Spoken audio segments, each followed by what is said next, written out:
Good morning, friends. Welcome back to the podcast. My name is Hanna, and on this podcast, we like to talk about purity culture, marriage, sex, relationships, girly things. It's a really good time here at the Say What podcast, and I'm so happy that you are here with us today. Today is a big day if you are a Taylor Swift fan, and I am a Taylor Swift fan. If you're watching on YouTube, you can see that I am wearing I'm going to move my mic for a second. I am wearing my Eras Tour sweatshirt. It is very oversized on me. However, it's so cozy. So it is a big day for the Swifties. Hello, Swifties. How are you feeling? How are you acting? Today, when you're listening to this, it's Wednesday, which means we've gotten some more information. I absolutely was gagged when I saw Taylor Nation post, "See you next era." And then a few minutes later, I saw that she was doing a podcast with her boyfriend, Travis Kelce. I was shocked. If you are new to the Swiftie world, you don't understand how big of a deal it is that she's doing a podcast, much less a podcast with her boyfriend. I was shocked. Obviously, they posted the silhouette. I immediately knew it's Taylor. It's 100% Taylor. There's nobody else it is. Like, I'm standing firm that Taylor is the guest on the podcast. And then as the day goes on, me and Thomas are talking like, what's the next era going to be like? I was like, it's giving like sunset vibes with the orange. I'm not really sure what it's going to be, but I'm really excited about it. Like, she's in love. Hopefully it's like a lovey, happy, fun album. And then that night we get a clip from her on New Heights. And I was screaming. I was like, this is not real. This is not happening. This is such a big deal. It's everything she's been doing with Travis is already a big deal, but it's a huge deal that she's like releasing and announcing, or that she's announcing her album with a collab post with her boyfriend's podcast. I was shocked. I set my alarm for 12:12 because I knew that she was announcing something at 12:12 on her website. And I am without my child this weekend because my husband had a conference that he was doing at his church. So he was doing his prayer and fasting week, which is prayer nights every single night at the church. So he was gone every night and pretty much all day during the day. And then the conference was Friday and Saturday all day. So I knew that it was going to be a busy weekend. I am 13 weeks pregnant with my twin boys. And oh yeah, if you didn't see my post, I'm having boys. I'm very excited. I'll talk about them in a minute. I have to talk about Taylor first. The boys can wait, okay? But I am 13 weeks pregnant with my boys. I just know, I was like, I need my son to go see his grandma and he will be so happy. So we were kid free. So I was like, you know what? I will set an alarm and wake up at 12:12 in the middle of the night and see what's happening. So I set my alarm. I wake up. I knew I was going to have to pee anyway. So, that was not a big deal. But my alarm did scare me. Fun fact about me is I never delete any of my alarms. Like, I always have them on there. They're kind of like memories in a way. And I went to set one and I was like, wait, I think I have one that I made when she released Lover. And so I scrolled down and found an alarm I had that said Taylor Swift new music, and it was set for 10 p.m. And it was set for 10 p.m. because I lived in Colorado, so I could get it at 10 p.m. versus midnight. And so it's just so fun. It's like I set my little alarm for 12:11. I wake up and it scared me half to death. I did not realize what sound it was. It scared me half to death. And then I was like refreshing, and it was not coming on the screen. And I was just like waiting. I saw the countdown get to 0. Nothing came up. It was like 2 minutes later. I was like, okay, I'm going to go to Instagram. So I go to Instagram and I see a collab post with New Heights. I was shocked. I just love this for them so much. It's such a big deal that she's doing a collab post with her boyfriend. This is so crazy. They are so in love, and I love this for them. He is the guy for her. He just is. And everything, the way he talks about her is just so pure, so perfect. And I'm just so obsessed. So I'm absolutely waiting on pins and needles for this new album. I'm so desperate for it. I need it. I need air to breathe. I'm that desperate. I'm that insane. I have been a Swiftie my entire Swiftie life. There's not been a time. I was listening to I'd Lie. I was streaming it. I was there. Okay. I was there. So I'm just so excited. I'm along for the ride, and the life of a showgirl. I cannot wait. It's going to be so fun and poppy and just happy. And I love that. I need some fun poppy music. I was also thinking about my playlist that I'm going to make for when I get to give birth to my boys. And I was like, what songs am I going to put on it? Because when I gave birth to Tate, I think he knows was playing. But the moment that I like put him on my chest, Paris started playing, which was the perfect song because it's all about just like being so focused and in love that you don't know what's happening in the world around you. And that was like the perfect song for me to be listening to while holding my brand new baby. Oh my gosh, it was perfect. And we had some worship music, on the playlist as well. But I was listening to worship music for a while while I was pushing Tate out. And then I just needed to like get in the zone and get some like oomph within me. And so we had changed to like the Taylor stuff that was on my playlist. And this time it will be the same way. So anyways, very excited about Taylor. I will give you guys a twins update. So I am having twin boys. I found out we did a gender reveal box. That was so fun. My friend did it for us and we were just so excited to find out they were boys. We really were. We were so excited. There's a little tiny bit of gender disappointment for like a minute, but after I saw the boys on an ultrasound this past Friday and got to see them, and they're so much bigger. They have arms, they have legs, they have noses, they've got eyeballs. Like seeing them, I was like, you are my boys. Like this is exactly who I'm meant to have. It was the greatest moment of my life, truly, just like seeing the two babies on that screen. I was just crying. Like going into every doctor's appointment when I have a lot of them is really scary and anxiety inducing post miscarriage, because with the miscarriage I didn't find out I was having a miscarriage until a doctor's appointment, and so I am still just like anxious and nervous. And with twins, you're high risk, and so there's just so much that can go wrong, and my twins are even more high risk than other twins. So I'm on the second. There's like, if you have mono, you're like extremely high risk, extremely rare. Like you really got to watch out for them. But I have mono di, which means they are in their own sacs but share a placenta, which is what makes them identical. And I also learned that identical twins are completely random, which is so crazy. It's so cool that they are completely random. It has nothing to do with twins being in Thomas's family whatsoever. That literally does not matter. Because identical twins are random and not genetic. And so we know as Christians that random is not random. That is the Lord. The Lord has given me these two boys. So once I learned that, I was just like, yeah, I don't care. Like, I'm so happy they're boys. I'm going to have a house full of boys. I'm stressed out naming two boys. I did ask you guys on Instagram and you guys came in clutch. So there's one name that I have been pretty set on this whole time. If we were just having one, like our second baby, it was just one baby, he would be named this name. And I was like, okay, we'll see if that translates over into the twin pregnancy. With twin pregnancies, or twin babies, you want their names to like kind of go together. Some people rhyme. I wasn't necessarily set on rhyming, but I wanted the names to not be like two completely opposite different names. And I wanted them to go with Tate. And so I have this one name in mind that I'm still like pretty set on. Thomas really likes it. And we're not sure if that's baby A or baby B, but I keep leaning toward that baby being baby B, because when I saw them on the screen, I immediately was like, okay, this name, like off my list. Like this is not our baby's name, because I had a running list from you guys because y'all gave me such good names. I did already have, what was really encouraging was the names that we kind of had picked out that we kind of like but weren't really sure. A lot of you guys suggested those names, so I was like, okay, I'm on the right track. Like these are good. You guys are with me with that. Like y'all gave such good names. Like truly, I was like, okay, these are good. This is helpful, and I will share the other ones like once we decide. But I was like, okay, these are really good names. I like what we're doing. And then when I saw them on Friday, I immediately was like, okay, that name's gone, that name's gone, that name's gone. But I think that this second baby is this name.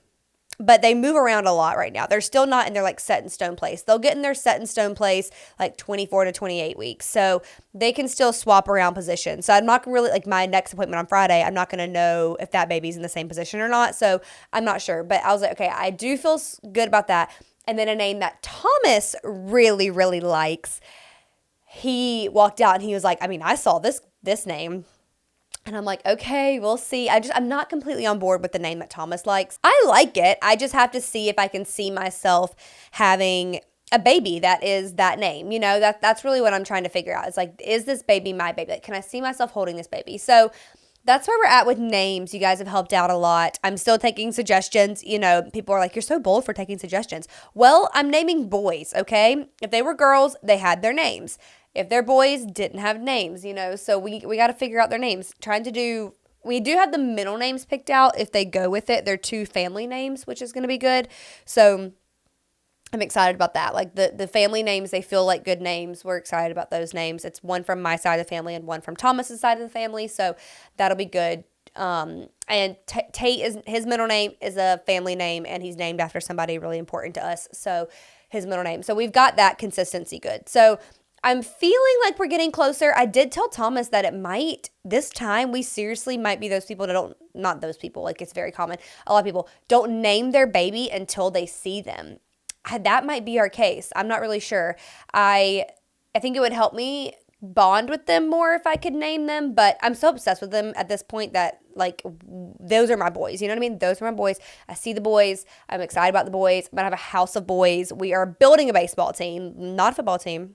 They're not playing football, but it's going to be so crazy. I really can't believe it. I'm so excited to be a boy mom forever. And I really feel like such an honor to be a boy mom because all I talk about with this podcast is how we need better men and, you know, we need godly men. And I have the honor of like raising these men. And the Lord really said, like, I want you to have these boys. Like, this is really important to the, you know, to your family and to the world for you to have these boys. And I really feel so just honored that the Lord would give that privilege to me to raise these boys. And you will not catch me saying boys will be boys. Like, I'm raising a house where boys will respect women, where boys will understand what happens in a woman's body, where men will have the responsibility of the household. You know, if they want to be the head of the household, my boys are going to know the head of the household.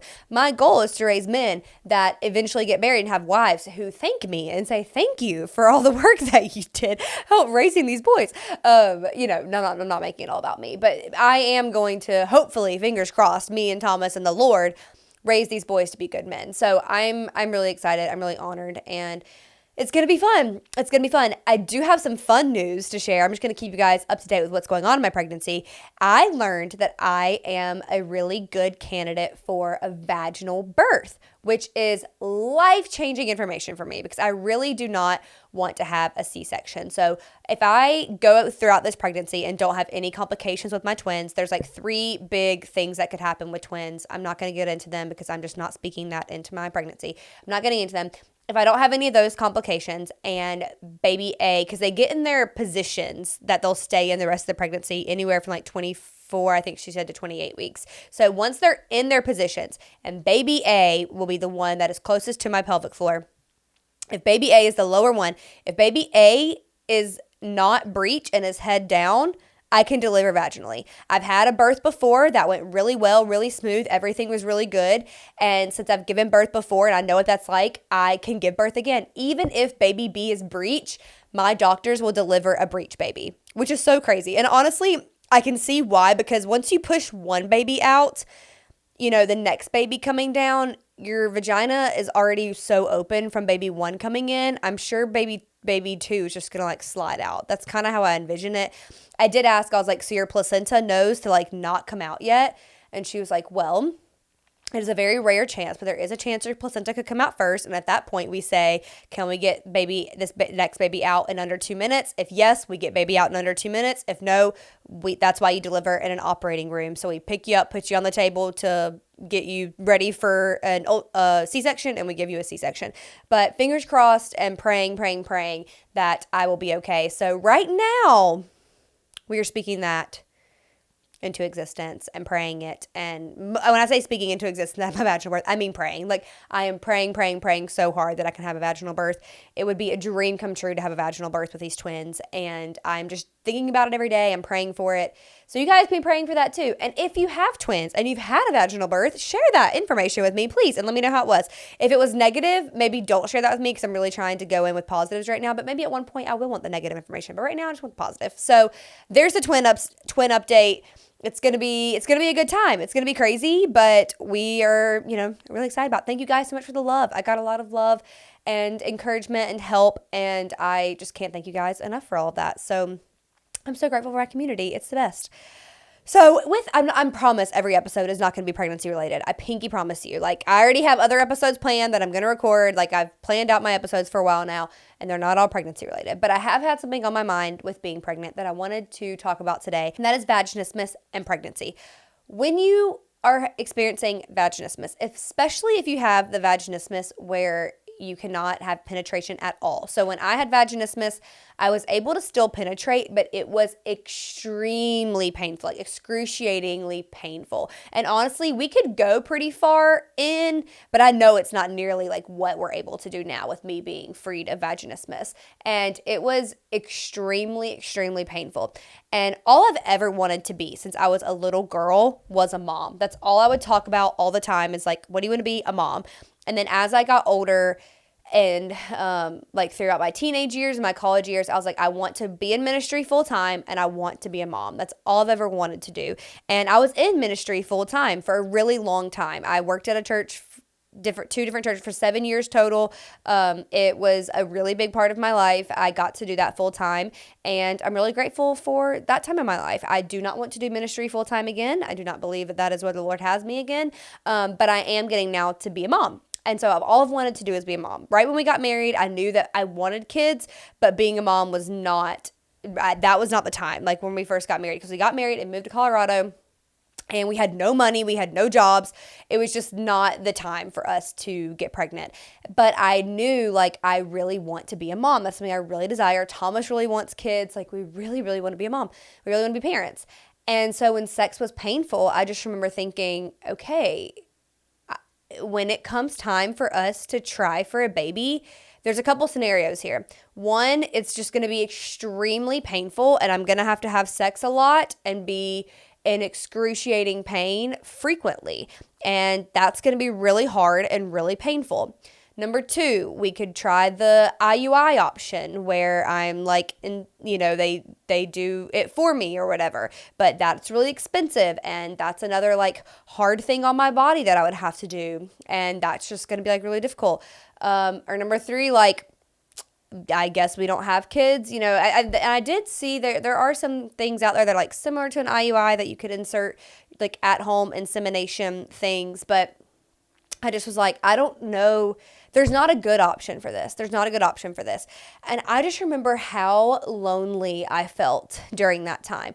How I just felt like everybody else can just have sex and get pregnant. And that's just how that goes. A lot at the time I was pretty naive with the pregnancy. I knew that people struggled with infertility, but I didn't quite realize how hard it can be to get pregnant. I just grew up in the, you have sex, you get pregnant and die. The Mean Girls quote. That's how I grew up.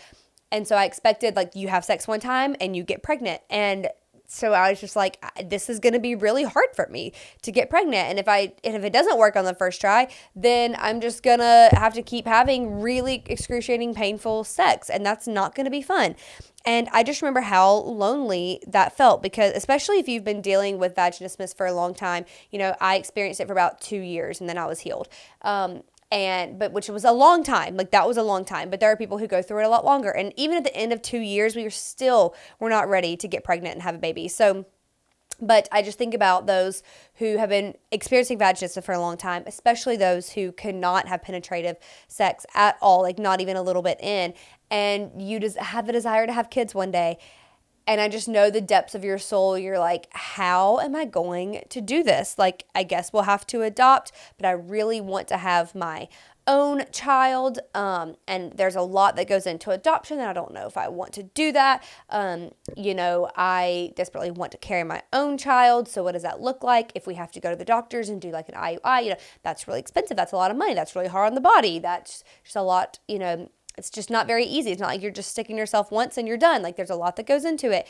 And can we afford that? Can I afford the time it's going to take to figure all of that out? You go through all of these like mental hurdles to be able to be pregnant one day. And then you're like, okay, well, I guess I'm just going to force it in and maybe add more harm to my body because I really want a baby, and just hope and pray it works on the first time. And if it doesn't work on the first time, then we're just going to be in a lot of pain for a really long time. And that's going to harm my vaginismus even worse. And it's going to set me back.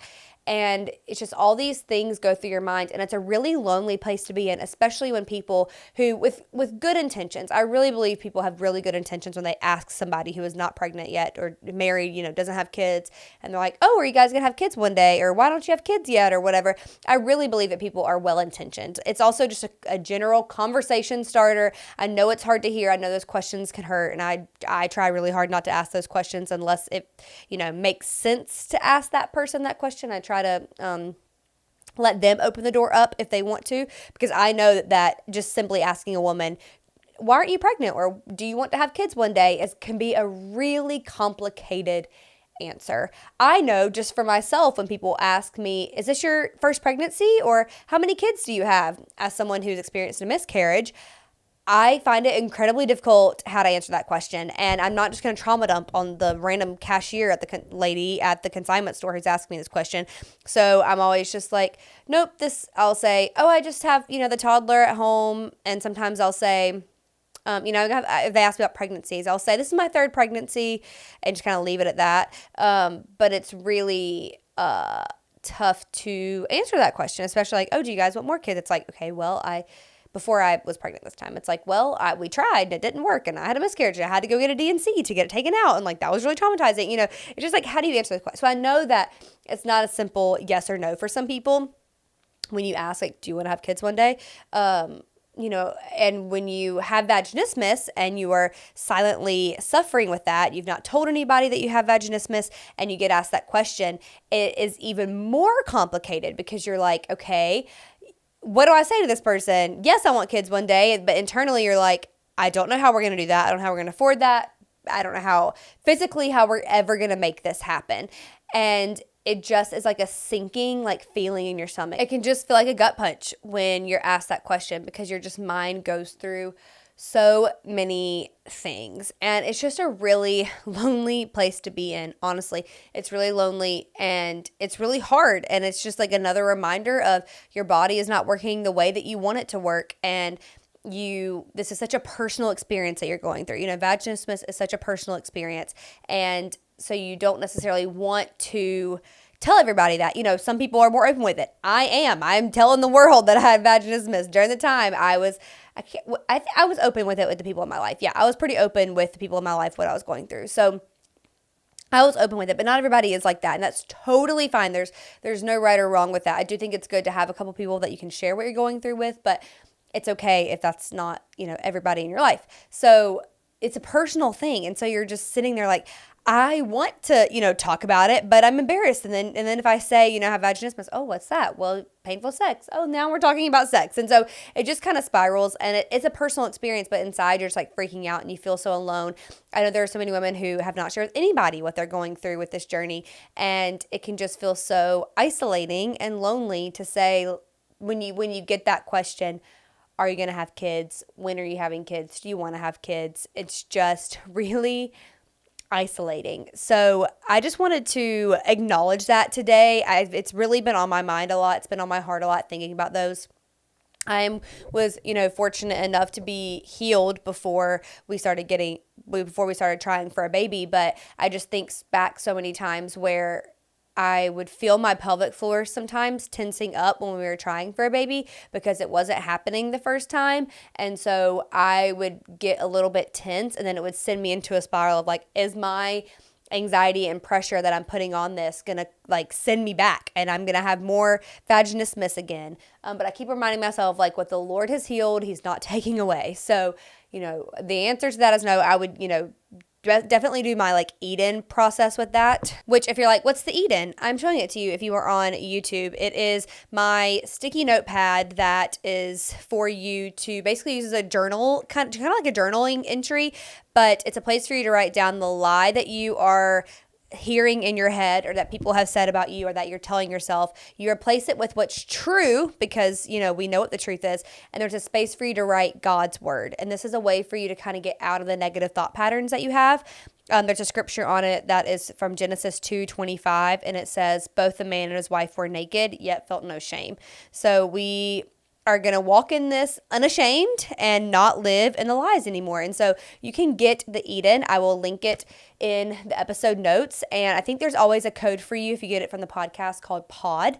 That's 15% off. But the eat-in can be really helpful for this process, as well as you were like journaling your feelings of having vaginismus, or like, worrying about the healing process. I would say I'm scared. I'm going to set myself backwards in my healing journey. But what's true is that God is not going to take from me what He's already healed. And then the scripture is like, by his stripes we are healed, or, whatever healing scripture speaks to you. So that process is really helpful. Oh, and with the Eden, it's a sticky notepad, so you can tear it off the top and stick it onto your Bible. You can stick it on your mirror. You can stick it, wherever you need that visual reminder of what God says about you, you can stick it there. So it's really great. And people, once they start using it, are like, oh my gosh, this is exactly what I need. I didn't even know I needed this. It's one of those products that you don't necessarily know that you need until you're doing the act itself. And it can be really, really, really helpful to get out of your head. So I definitely recommend using that. But I just wanted to acknowledge those today who are going through that, who are experiencing vaginismus or have experienced vaginismus, and you want to be a mom, you have this dream in your heart, and it's just not seeming like a possibility right now because of what you're going through. And I just wanted to encourage you that I see you, I'm thinking about you. You are not alone. I know that this condition is one that just feels incredibly lonely because of the nature of the condition. But it doesn't have to be. We just had a meetup a couple weeks ago with my friend Jess from Pain Free Intimacy, and we had like 15 people there, and it was just so good to see others who have gone through what you've gone through and experience what you've experienced, and just know that you're not alone. It is so incredibly encouraging to get to experience that. And so I want that for you too. Like, I want you to know that you're not alone. And I want you to know that healing is possible. Healing is possible. And you are never too far gone from being healed. I was talking to my friend Jess, and she was talking about a client that she recently had, and that they were experiencing vaginismus for like 30 years and were able to experience healing. So it is absolutely possible for you. There is healing options out there. Pelvic floor physical therapy is great. I'm actually going back to pelvic floor physical therapy. Big news over here. I broke my tailbone when I was in 6th grade. And so every pregnancy I have really intense pelvic pain or tailbone pain. And so I was talking to my doctor about that. And she was like, well, if you had that much pain with one baby, 2 babies is going to be rough, and I need you to be seen. So I got a referral, but guess what? The referral I can't even use until October 4th. That's the first time they have any opening. And I was looking at all of their offices across the Triangle area in North Carolina, and the soonest opening was October 4th. Like, I need to be seen before October 4th. I'm also peeing every single time I sneeze or cough, and that's a problem. So while I don't have any pain whatsoever with sex anymore, I definitely still have some pelvic floor issues that need to be resolved. And tailbone pain that needs to be fixed. So I'm going to go back to pelvic floor physical therapy. Pelvic floor physical therapy is great. My friend Jess, her program is incredible. You get 5% off if you use my link. So I will link that in the episode notes for you as well. That's with Pain Free Intimacy. And I just got to meet some people who had gone through her program when we did our meetup, and just talking with them. Like, it was so cool to hear their stories of healing and how much it helped them to have people walking through this with them, alongside of them, and get to do the group calls, and just how much success they had seen. They had gone to pelvic floor therapy and it wasn't working, so they tried Jess's program, and it really changed their lives. And so I highly recommend looking into Pain Free Intimacy's program. I will link it in the episode notes. But healing is possible for you. You're never too far gone. It's one of those things that you just can't give up. And I know that's so hard to say. I know it's so much work. When I first started going, I went to a therapist that I did not like, I did not bond with. We were clashing. And I had to go find another one. And I remember that feeling so daunting, and I just kept putting it off and putting it off. But nothing will get better if you keep putting it off. And that is the hard truth. And I'm really sorry about that it will not get better if you keep putting it off.